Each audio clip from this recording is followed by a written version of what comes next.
Hi, students and parents. This is Mr. Marlin. I'm going to be talking to you about college planning. Now, this is something I could talk to you for a really long time about. However, I want to make this presentation pretty short, so it's not too bad to listen to.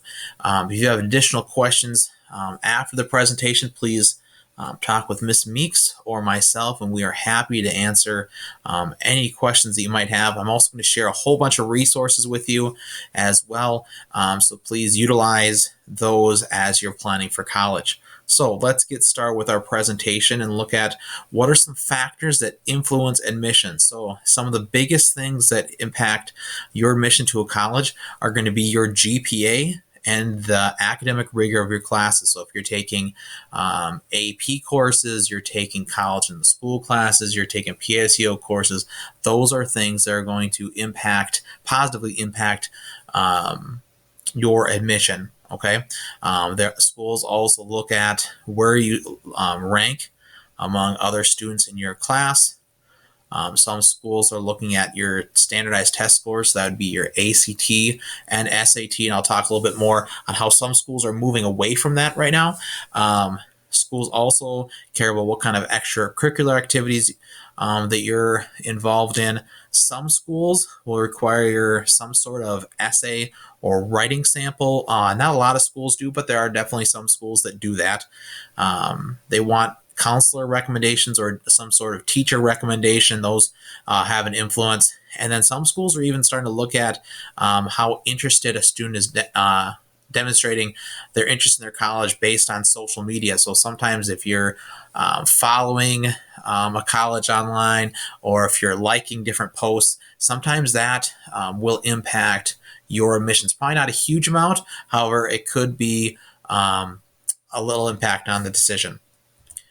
So there's different types of admission. Okay, early decision is if you're applying early on for a college and you know you're going to go there.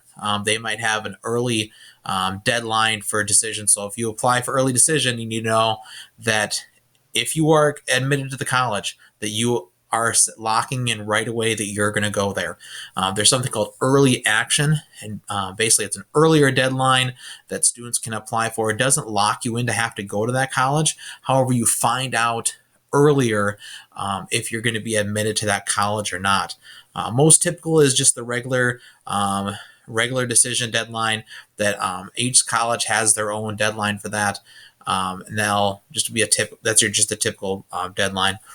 And then there's something called rolling admissions. It's kind of just when people apply, they'll let you know if you're admitted or not. Rolling admission is more typical for community college.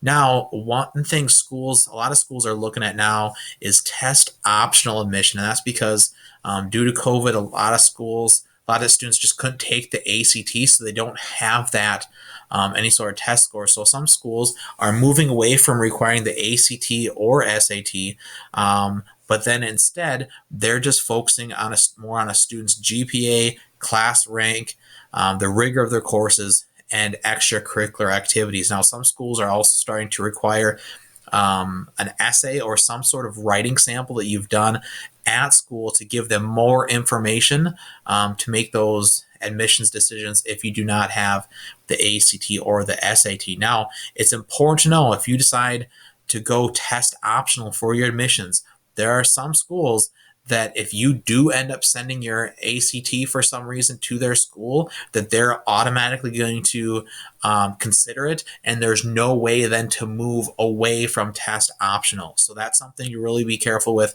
If you're applying test optional, you need to make sure you do not send your test scores to some colleges, because they might just for sure use those scores. Now, there are some schools that if you end up sending your ACT or SAT score to them, you can later go back to them and ask them to please omit the scores that you sent. So the biggest thing is be in communication with your college admissions department. They'll let you know if you should or should not apply test optional, and they can walk you through a lot of that process. Now, for some schools, if you decide to apply test optional, you should know that you might disqualify yourself from some merit-based scholarships. A lot of schools are going away from that. However, there are scholarships out there by some schools that require some sort of standardized test score. And if you don't have that, then you cannot be eligible for those. So once again, be in contact with the admissions departments at the colleges you're looking into. Okay, so now let's walk through what do I need to do to apply. So if you haven't started applying for college yet, you should really do so right now. Okay, you should apply for at least 3 colleges. My recommendation is the preferred college you want to go to, and then a couple backups. Now, if you're applying for a lot of really difficult schools to get into, you might want to apply to even more. Okay, so this makes sure that you have options in case you don't get into the school you want, but it also gives you options in case you come back and you decide you don't want to go to a school, or you get a financial aid award and realize that the school you wanted to was going to be very expensive, and then you find out a backup isn't as expensive.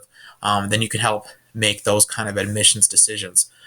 I recommend that anytime you're looking at a school, you do a college visit first. There are some schools that are still allowing students to come in person. The vast majority of schools are doing some sort of virtual college visit that you can do through their admissions department. So all you do for that is you go to a school's admissions department's website, and then you request a virtual tour. Now, if you do a virtual tour, I still recommend that you find some way to go onto campus. Even if it's just driving around campus in your car, it's really important to get a feel of what the campus is like. Schools can do a really good job of posting really cool things on their website. They can make a virtual tour look really good, but it's important that you know what it feels like to be on campus, because hopefully won't last forever and you're actually going to be on campus, and you want to know what you're getting yourself into for colleges. So some things to think about also when you're applying for colleges is, do you need a counselor recommendation? And if you do, here's a link to our school website, and you just click on requesting a letter of recommendation. That will go just to Miss Meeks and I. You fill that form out, and then that will help us write you a well-rounded letter of recommendation. Now, when you filled it out, you need to make sure you give us at least 2 weeks in order to write a solid letter of recommendation for you. I ask you to please also shoot me off an email and just let me know that I asked for you to write me a letter of recommendation. Please write it for admissions, so I kind of know what you want the recommendation for. If you want a teacher to give you a letter of recommendation, you don't fill out the form listed above. However, you do need to make sure you talk to the teacher, give them ample time to write a letter of recommendation, and also make sure that you're giving them plenty of information about yourself. So what kind of activities are you in? What are your grades? And things like that, so they can write you a solid letter of recommendation as well.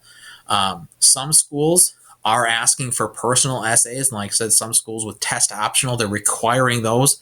So some things to make sure that you're including in there, that you're making sure you're writing about how passionate you are, the excitement you have for the college, for the major, your future, talking about how dedicated you are to achieve your dreams, how dedicated you are to the profession, and most importantly, you're using proper grammar and formatting in the essay. All right, after you've applied for college, there are some more steps you need to go through. So you need to make sure that you send your high school transcripts to those colleges you applied for. So the easiest way to go is follow the link I have listed here, click on transcript request, and then you can fill out one form and list all the colleges you're interested in going to, and Mrs. Angioli will then send those off for you. If you don't want to go online, you can go to the counseling office, and you can talk to Mrs. Angioli and just tell her which colleges you want your transcripts to send to, but it's definitely faster if you go online and you fill out the transcript request form. Okay, if you're completing the Common App or you're using SendEDU, our counselors, Ms. Meeks or myself, will receive a request through email to submit your transcripts, and we'll go ahead and take care of those colleges. Okay, some things you also want to make sure that you're looking for as you're watching your email for further information from the colleges. Just realize my tab should have been over on this one. So watch your email for college information. The college will send out orientation, housing, required paperwork, financial aid, all their communication will be with you through your email. So you want to make sure that you're listing a personal email for that, an email that is appropriate, that the name is appropriate for the college for that. Students also usually ask, when do I start accepting my admissions to college? My thought is you wait until you get your financial aid package from the college. That'll usually be around February, March, April. That timeline, you'll get that from your college on what that looks like. And then you make your decision. So you're making a smart financial decision. Usually we do that in February and March. However, due to COVID, you might wait until April to see what colleges are really going to look like, decide if you're going to go to a 4-year school versus a 2-year school versus a gap year, or what you're going to do to make the best educated decision moving forward. All right, when you're looking at transferring college credit, so if you took a college level college credit course while you're in high school, it's going to be your responsibility to send those transcripts yourself to the appropriate colleges after you graduate. Now, Ms. Meeks and myself, we're happy to help you go over that process. If you're taking a college in the schools class, your teacher will walk you through what you need to do for that. Now, let's talk about transferring college credit. Each institution has their own policies for accepting credit from other institutions. So this can be a really frustrating, confusing, and disappointing time sometimes for students. And we only have so much control over classes at our school. So one thing you really should do is keep your syllabus for every single college class you take.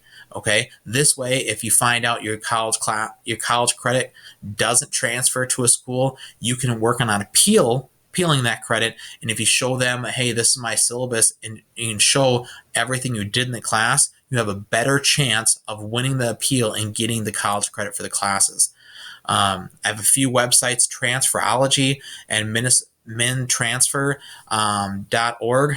Both of these websites help you figure out how classes are going to transfer. Transferology is a website a lot of schools are using to figure out what, especially in Minnesota, to figure out how your college credit's going to transfer from maybe a community college to a 4-year school or whatnot.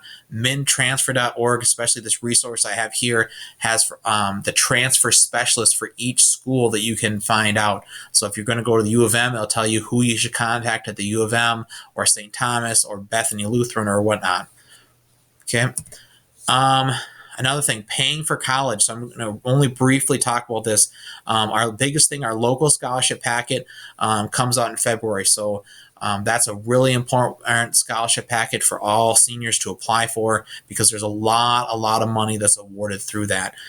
We post a lot of scholarships on our school website, whether it's actual scholarships themselves or it's links to scholarship websites. Huge thing, never ever pay for scholarships or scholarship resources. Okay, if they're asking for that, it's going to be a scam. You're online. Okay, you're going to want to complete the FAFSA. You're going to go to FAFSA.gov, and we'll talk about that in another presentation. We're going to record a financial aid and scholarship presentation here in a little bit, and that will have lots of information about how to pay for college through student loans, scholarships, and all of that kind of stuff. Some additional resources. We're going to be putting a lot of information on our Schoology page and on our school website. So students and parents, please refer to that for a lot of information. We're going to be trying to update that frequently with a lot of new information as stuff comes out and as we find more resources. Minnesota Goes to College is a great college planning website. They can get a whole ton of information. If you're looking at virtual college tours, you can go to the actual college websites for most schools. This uvisit.com is a good resource for a whole bunch of different colleges that you can search instead of going to a ton of different individual college websites. It's all put together here. And then I talked about the college essays. If you want tips on how to write a solid college essay, here's a link. They can kind of walk you through that in more detail. Okay, if you have any questions, I know I went through information really fast. please talk with Miss Meeks or myself. Miss Meeks works with students' last names A through L, and I work with students' last names M through Z. So feel free to stop by our office, shoot us off an email, give us a call, and we'll be happy to help you.